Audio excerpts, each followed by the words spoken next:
Let's watch a movie with my brother. I've done it a few times. We've watched some amazing movies.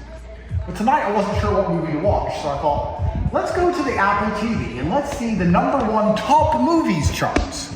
Because I thought that Hollywood was dead. I had this impression that nobody gave a shit anymore about Hollywood, and they just came up with terrible ideas and rehashed a bunch of garbage. But I was wrong.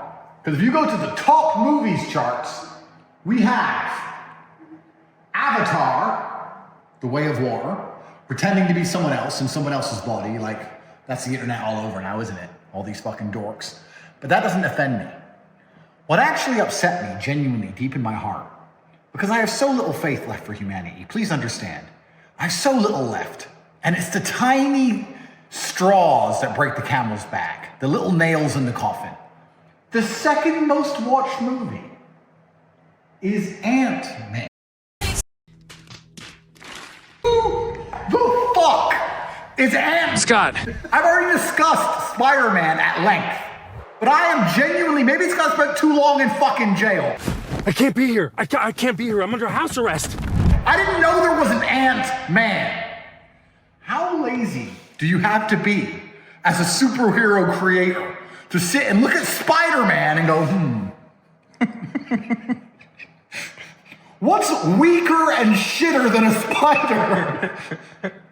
Ant-Man. Hiya, champ. How was school today? And his backup, his #2, is called The Wasp. This can't be real. This can't be a movie. Why is it #2? Who is watching this? Ant-Man. I've never seen Ant-Man. Let me guess the plot. A man with some characteristics of an ant and his sidekick, the Wasp. Ant-Man and the Wasp teaming up. Follow my lead. Who can fly, end up in a battle against the Spray, and they win.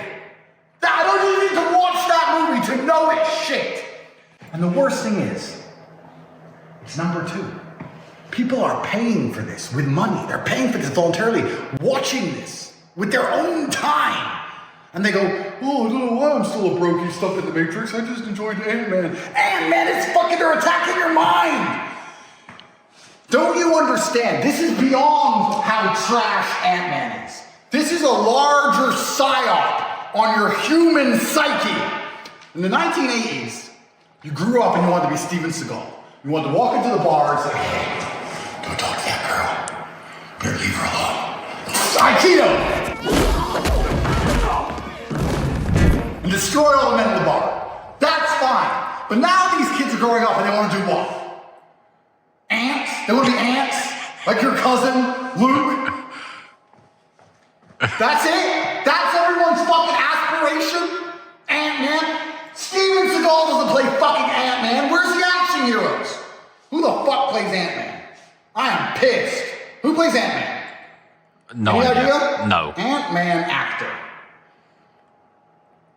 Paul Rudd. Who the fuck is that? Describe Paul Rudd to me.